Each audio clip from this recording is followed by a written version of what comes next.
Apa hukum pakai wifi orang tanpa izin?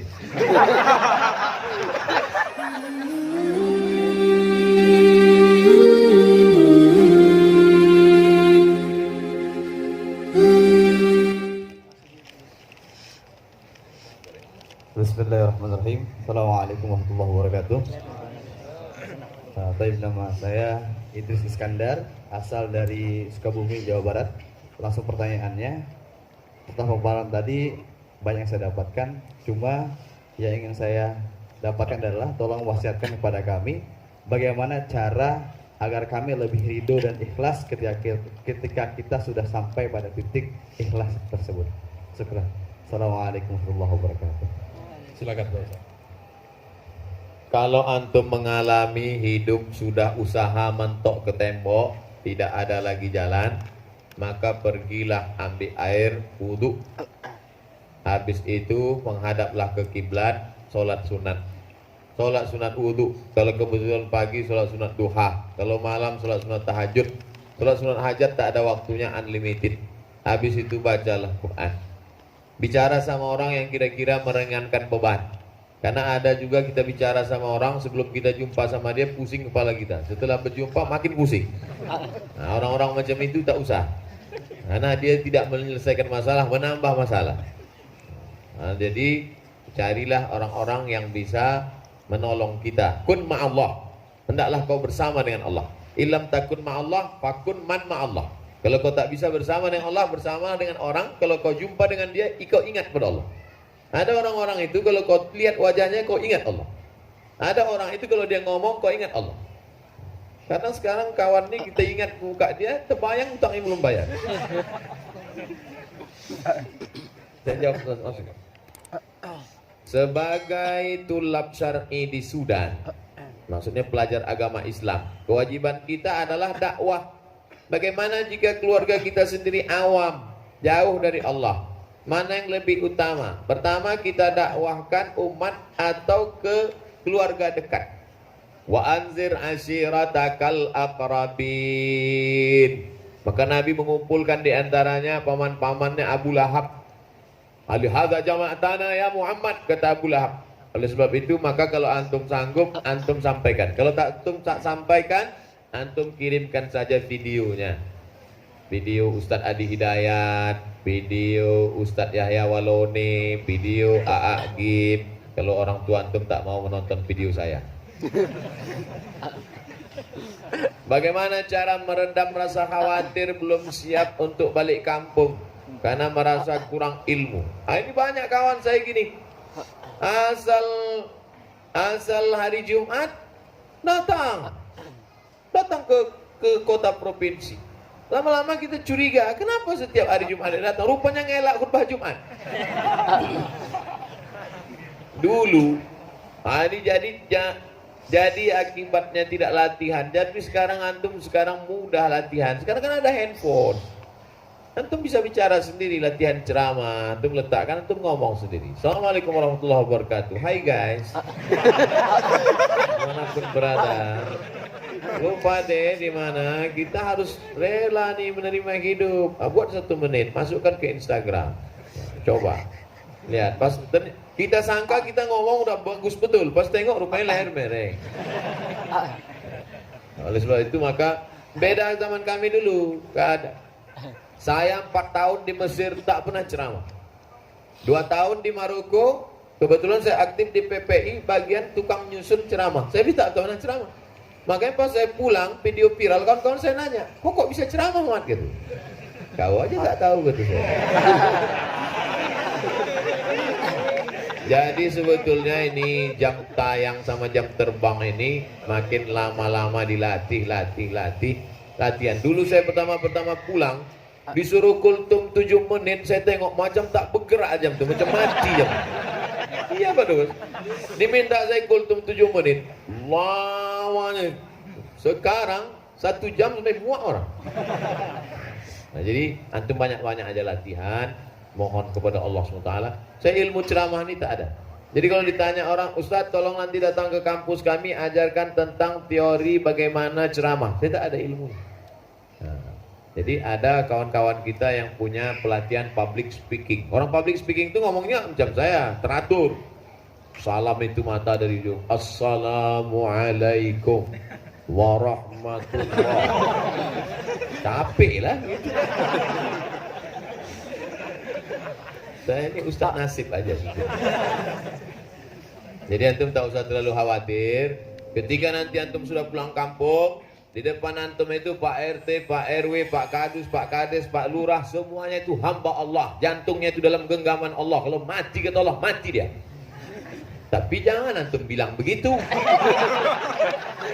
Antum mati balik. Pak Kades, Pak Kadus, Pak Lurah, semua jantung kalian dalam genggaman Allah. Mati kalian. Marahlah dia. Cukup kita yang tahu. Sebelum kita ngomong itu, Rabbi syrah li sadri wa yassir li amri wahlul 'uqdatam min lisani yafqahu. Kalau jantung itu tak berhenti berdetak, tarik nafas panjang. Tahan sebentar, jangan lama-lama, keluar dari bawah. Baca selawat. Ya Rasulullah, yang kuhadapi ini umat engkau ya Rasulullah. Ini jamaah ini bukan umatku, ini bukan followerku. Ini adalah umat engkau ya Rasulullah. Yang kusampaikan ini firman Allah. Yang kusampaikan ini hadis Rasulullah. Bukakan pintu hati mereka. Kalau ceramah jangan tengok biji mata orang. Kalau antum tengok biji matanya, antum grogi. Gerogol lama-lama. Tapi jangan pula antum ceramah ke atas saja, saudara-saudara sekalian. Jadi yang ditengok itu apanya? Biar supaya nampak seolah-olah kita menengok dia. Yang ditengok itu dari kening ke atas. Yang ditengok itu dari kening ke atas. Mata seolah-olah mata kita nengok dia. Tapi yang ditengok itu bukan biji matanya. Apalagi kalau jamaahnya perempuan. Kalau sampai antum tengok, tiba-tiba salah satu gini dia. Apa tak hilang wahana? Entah kemana-mana judul Pak. Judulnya Ikhlas atau Mukhlis.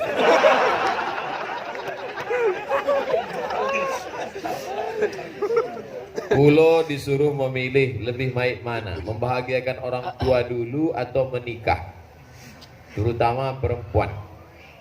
Dengan menikah itu kau membahagiakan orang tua. Kamu membahagiakan papa sama mama, ayah sama ibu. Wa amruhum syura bainahum musyawarah. Ayah, ibu, kalau aku sendiri yang membahagiakan kalian cuma aku. Tapi kalau kalian 5 alumni Sudan ini, maka ada 2 kebahagiaan di hati kalian. Tunjukkanlah foto dia. Anak Jamiah Afrika ini, anak Umu Durman, nantilah kita ikut. Bagaimana tips mudah menghafal Pak Ustadz? Tentu lain padang, lain belalang, lain lubuk, lain ikannya, lain orang, lain kepala, lain isinya. Kalau saya pribadi dulu, habis subuh, karena kepala memori masih dingin, belum banyak file. Habis subuh itu dihafal 1 halaman. 1 halaman, 20 halaman, 20 hari 1 juz. Dihafal 1 halaman, habis itu dibaca qobliyah subuh, qobliyah zuhur, sholat zuhur, ba'diyah zuhur, qobliyah asar, sholat asar. Biasanya habis asar di Mesir, itu di tiang-tiang masjid ada syekh duduk. Kita datang nyetor hafalan. Syekh setorkan, di situlah kita setorkan. Jadi qobliyah subuh bisa kita baca, qobliyah zuhur, sholat zuhur, ba'diyah zuhur. Waktu pas baca itu kan biasanya ayatnya panjang. Nah, kita baca itu 1 halaman itu, kita ulang-ulang. Nah, nanti ba'da asar baru setorkan ke syekh. Saya sama kawan saya serumah dulu rajin nyetor ke syekh. Karena habis nyetor dapat 20 pon.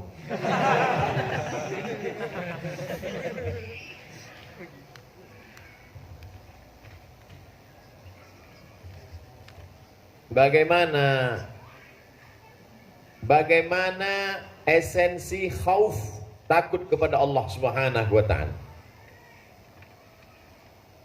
Antum pergi ke mall. Sampai di mall datanglah, maaf, cewek cantik.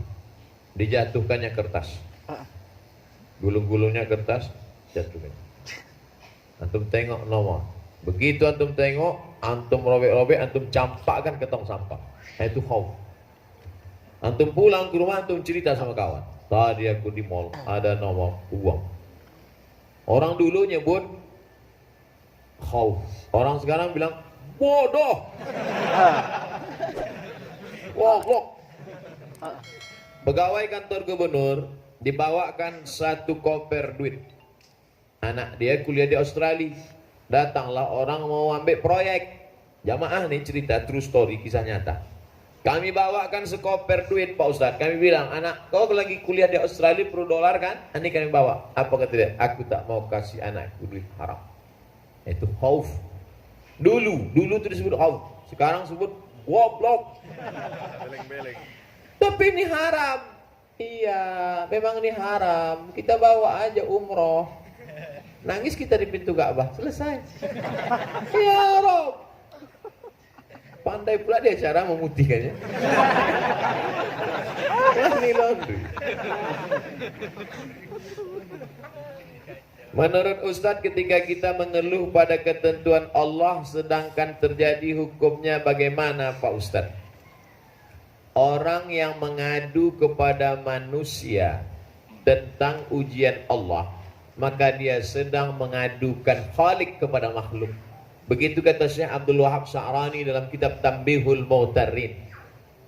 Jadi kalau antum menceritakan keluh kesah antum kepada orang, maka antum sedang mengadukan Khalik kepada makhluk. Apakah Nabi Ayub yang melompat ulat dari kulitnya itu mengadu kepada Allah marah? Apa kata dia? Rabbi anni massaniyad-dur wa anta arhamur rahimin. Coba baca terjemahnya.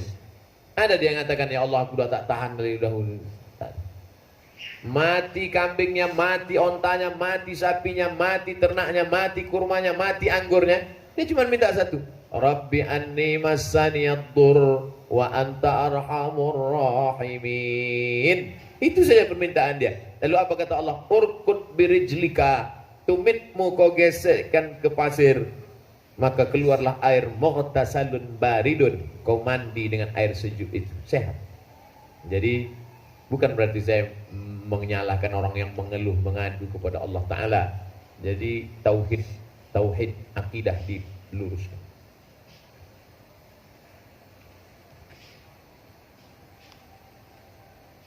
Ini panjang ini ya. Saya mahasiswa baru. Sebenarnya saya tak mau ke Sudan. Namun saya mencoba jalani sambil mencari jalan di tengah kebingungan. Alhamdulillah, ini cocok untuk ketika cinta bertasbih versi Sudan. Alhamdulillah, pertanyaan saya terjawab dalam kajian Ustadz kali ini. Ternyata saya belum ridho berada di Sudan. Belum ikhlas.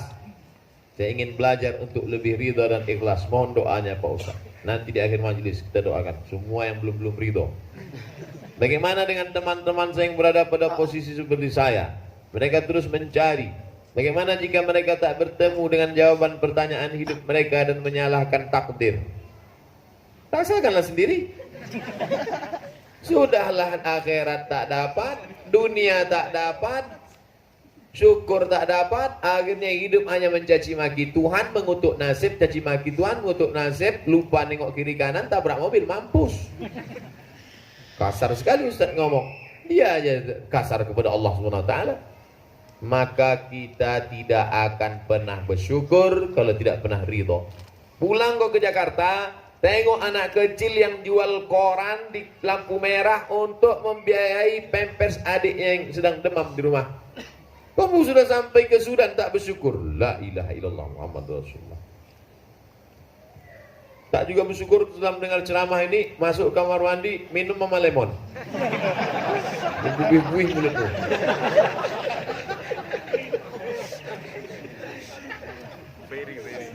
Kawan saya kuliah di Mesir. Saya tanya, kau kenapa tua kali baru ke Mesir? Aku 3 tahun mencuci piring di Kuala Lumpur, man.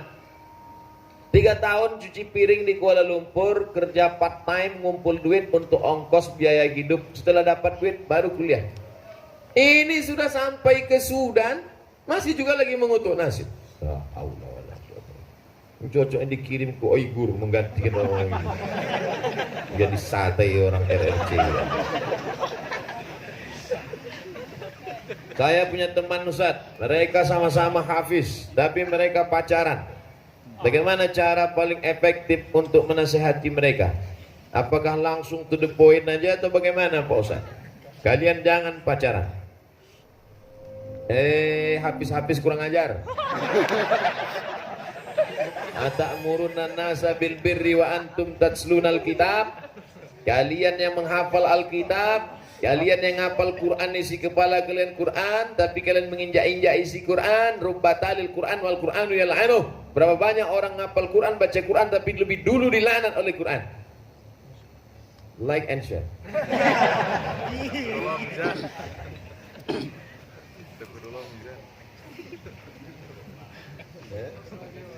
Gak apa-apa terus.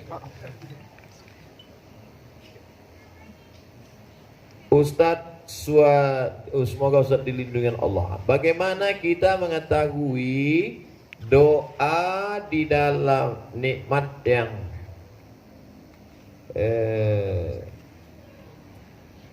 yang malah membuat kita jauh dari Allah?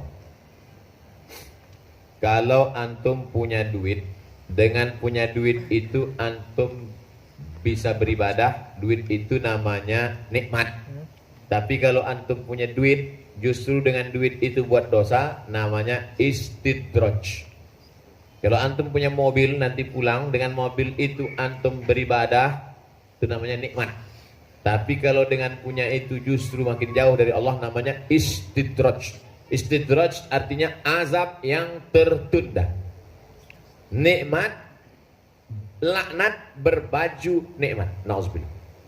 Sekarang kita renungkan, sehat kita ini apakah jadi nikmat atau jadi istidraj? Jadi nikmat, ya. Nah itu contoh tadi, hafal Qurannya tidak jadi nikmat, jadi istidraj. Hafal Quran tapi jadi azab. Nauzubillah. Putuskanlah pacar-pacar. Ustadz, saya dari Yogyakarta. Saya mau tanya, apa kendala dan rintangan terbesar dalam berdakwah di Indonesia di zaman sekarang, Pak Ustadz? Antum ceramah aja yang nggak buat orang marah. Saya ceramah di mana-mana tuh isi 3. Walaupun bunyinya macam-macam, substansi ceramah saya 3. Pertama, islahut tarbiyah. Perbaiki pendidikan anak kita, bapak-bapak, ibu-ibu. Orang yang kaya punya tanah, buat pondok pesantren, SD IT, SMP IT, masukkan anak pesantren. Yang kedua, islahul siyasah. Perbaikan politik. Kalau mau ada perda zakat, pilihlah anggota dewan yang memperjuangkan zakat. Pilihlah anggota dewan legislatif, bupati, gubernur yang sholat ke masjid. Maka yang tidak setuju, yang tak suka marah, membuli, mengejek. Yang ketiga, isi ceramah saya islahul iktisad, perbaikan ekonomi. Di mana-mana saya ceramahkan, mari belanja ke warung tetangga, hidupkan ekonomi umat. Maka orang marah ketika kita bicara 3. Nah, maka antum kalau tak mau seperti saya kena bully, ceramah tentang mati, jamaah, Pak, tak kubur. Marilah kita menggali kubur. Kita ketawa aja. Gak ada orang bully. Kita ketawa aja. Saya ketawa aja orang marah. Apalagi kalau saya serius. Coba antum dengar ceramah anak itu, tak pernah keluar dari 3. Perbaikan pendidikan, perbaikan politik, perbaikan ekonomi.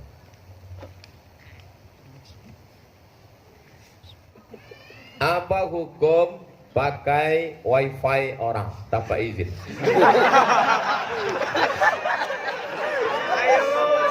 Antum wifi KBRI sama Wisma izin lah.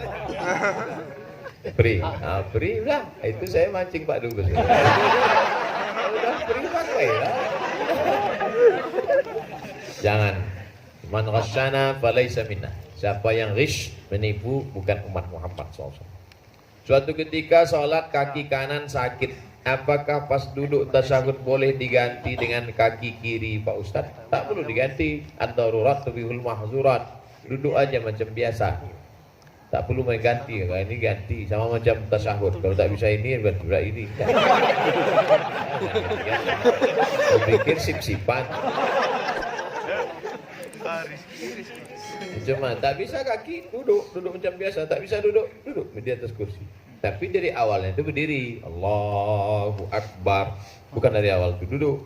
Nah, nanti pas rukuknya baru duduk. Nah, bukan dari awal duduk. Macam mana cara supaya tak mudah terpengaruh sama perempuan Pak Ustaz? Jangan berduit. Asal berduit. Contohnya apa? Saya dulu. Saya 4 tahun di Mesir, nggak pernah masuk KFC. Saya kan, bukan saya tak berduit, duit ada, cuma di rumah orang tua. Itulah. Nah, sebab itu antum kalau tanya, saya jawabannya tak ada pakai teori-teori. Pokoknya jangan sampai kalian berduit. Nanti kalian berduit, udah pulang berduit. Oh, banyak orang. Coba tengok di komen-komen. Ustaz, gitu. Iya. Semoga Allah melancarkan seluruh urusan Ustaz, urusan kita semua. Amin. Apakah Ustaz ada keinginan pergi ke Sudan lagi setelah selesai munakosah? Ya. Yang kalian pikir saya ke Sudan karena cuma munakosah? Panjang umur, sehat badan, saya mau ke Sudan. Buat nanti antum PPI buat majelis baca kitab. Buat majelis sebulan, misalnya musim panas musim yang kosong, musim dingin bulan Desember, antum buat sebulan misalnya majelis baca Sahih Bukhari hatam, saya Muslim. Nanti saya bawa kawan-kawan, kita koordinasi. Saya tak datang sendiri, saya bawa rombongan pun. Siap PPI? Takbir. Ya, takbir aja. Buat nih. Baru kita share. Saya buat video. Assalamualaikum warahmatullahi wabarakatuh. Anda dimanapun berada, kita hari hadiri ke Khartoum, ada pembacaan kitab ini selama 1 bulan dari tanggal 9 sampai 9. Nah, datang. Nah, siaplah kalian panitia. Bawa jamaah-jamaah yang mau. Tapi datang ke Khartoum ada yang mau diambil. Nah, kalian siapkanlah hotelnya, siapkan ini segala macam. Duit dari kami. Bukan macam dulu tak berduit.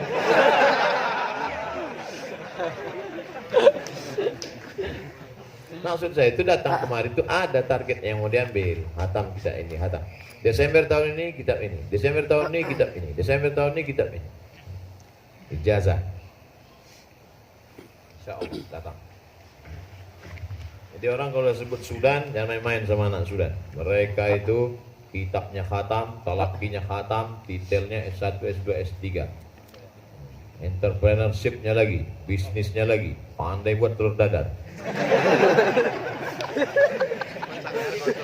Apa status uang yang kita dapati pengajuan bantuan dana ke salah satu bank konvensional? Saya sampai sekarang tetap mengajak menghidupkan bank syariah. Makanya di mana-mana kalau saya ceramah, pindahkan ke bank syariah. Oh, itu bank syariah pun tidak Islami Pak Ustadz, kan masih menginduk ke konvensional. Menuju syariah. Bank syariah kita sekarang baru 7%, 93% konvensional. Salah siapa? Salah umat Islam sendiri. Gimana mau bangkit? Oleh itu pindahkan. Tapi saya di sini tak mau bicara itu. Gimana mau bicara? Pindahkan, siap pindahkan. Tak ada yang punya tabungan. Saya bicara itu di Jakarta. Apa yang mau dipindahkan? Pilih kali Ustaz nih ya. Saya berasal dari Sumatera Selatan. Mau pempek kapal selam. Wong kita galuh.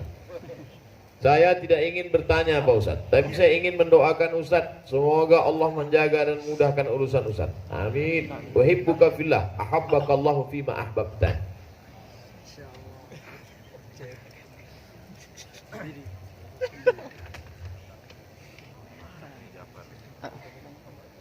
Bagaimana penjelasan niat yang lurus? Bagaimana niat yang lurus?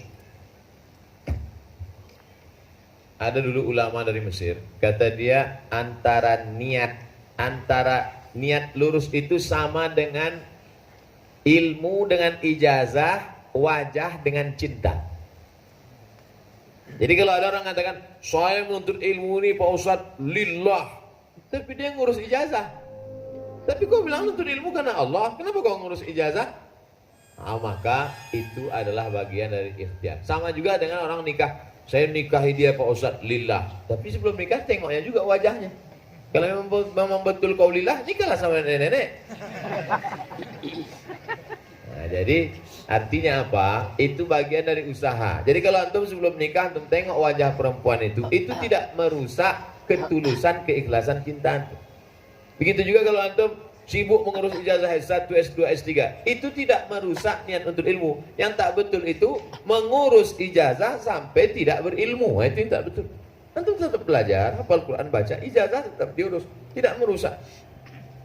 Karena kita akan pulang, akan mengabdi, mengajar di Pasca, mengajar di UIN. Kalau tidak pakai ijazah, cuman apa tantangan terberat berdakwah di Indonesia, Pak Ustaz?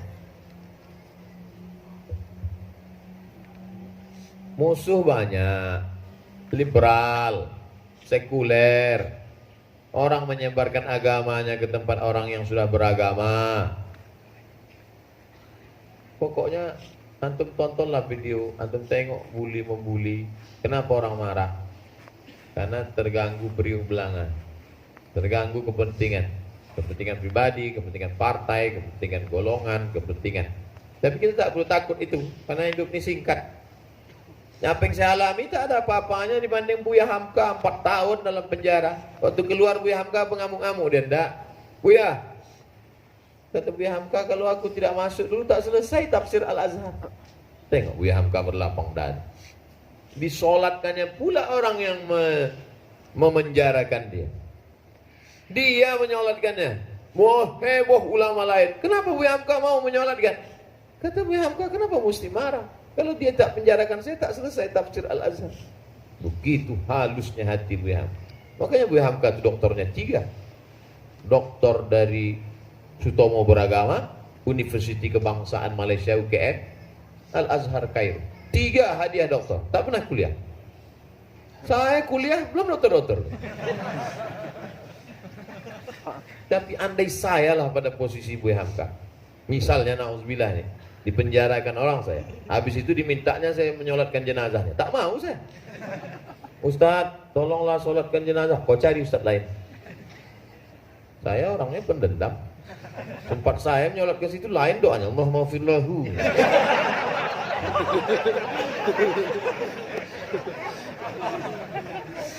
Bagaimana cara agar kita tetap istiqomah di jalan Allah, Pak Ustaz?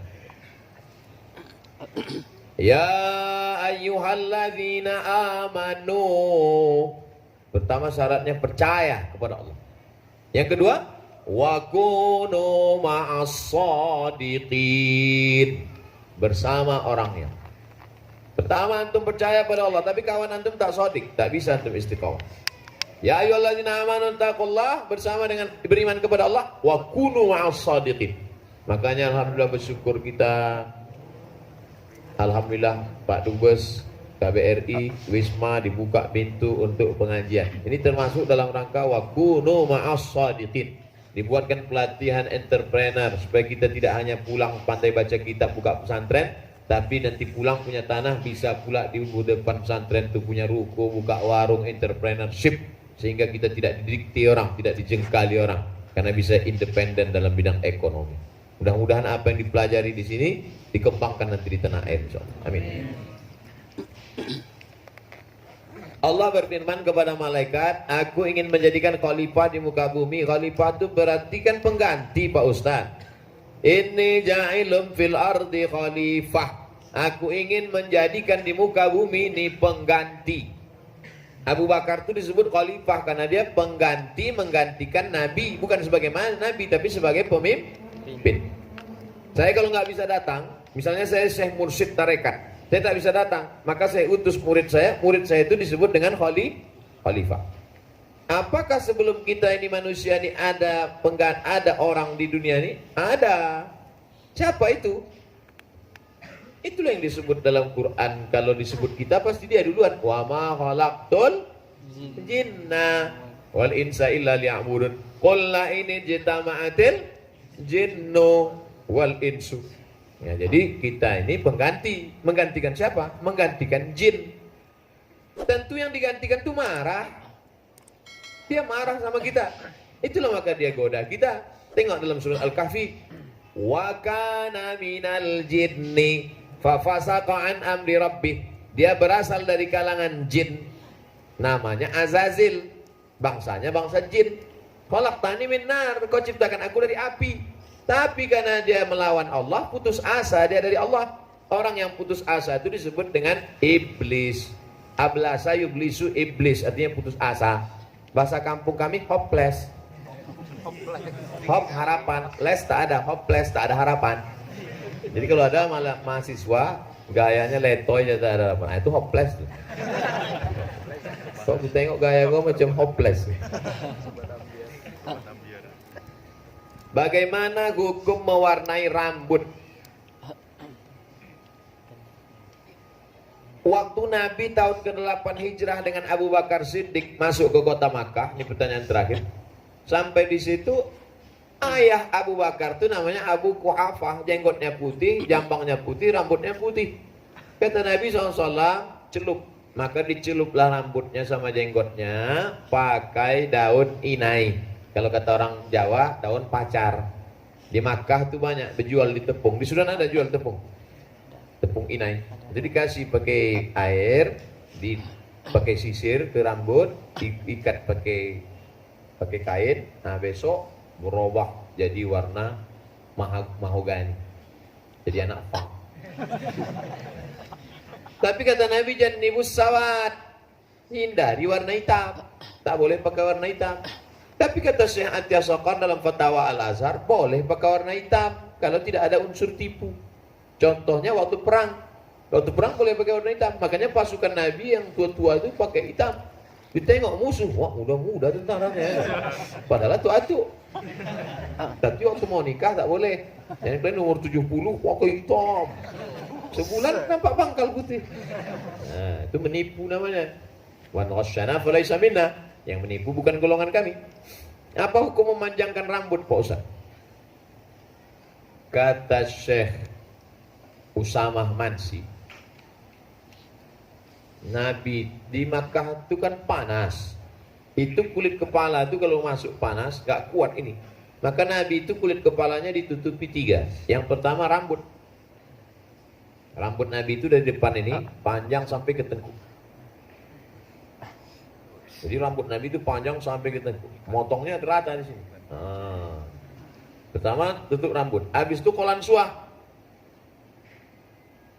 Yang ketiga imamah yang dililitkan. Jadi Nabi itu penutup kepalanya 3. Nah, jadi antum yang panjang-panjang rambut itu baru 1 kali tutup. Tutupkan sini ke belakang, nah potong. Tapi dicuci. Saya banyak juga foto saya waktu panjang rambut di Mesir. Coba kalian tulis di Google, Somad Jadul. Sudah panjang-panjang. Pas ditengok jamaah, Ustadz pernah muda juga ya, kata. Oh pikir aku lahir langsung tua. Jadi ada masanya. Sebetulnya saya pelajari, saya dulu pernah rambut panjang. Sebetulnya orang menengok kita itu biasa aja. Kita yang waktu itu yang wasa.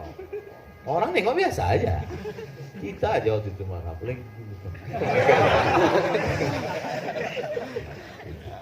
Kadang rambut saya biasanya dulu udah mau bulan-bulan Desember tuh saya biarkan panjang.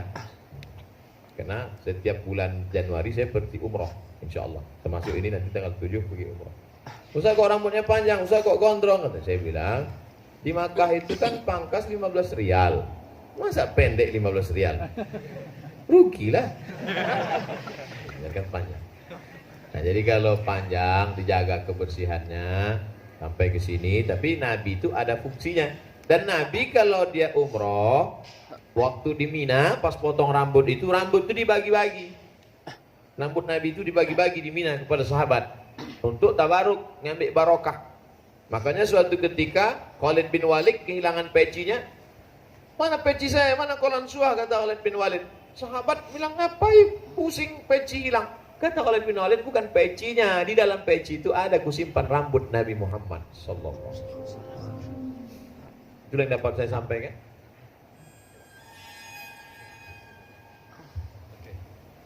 Ya, terima kasih Pak Ustadz Abdul Somad, Bapak-bapak, Ibu-ibu, saudara-saudara sekalian. Baru saja kita mengikuti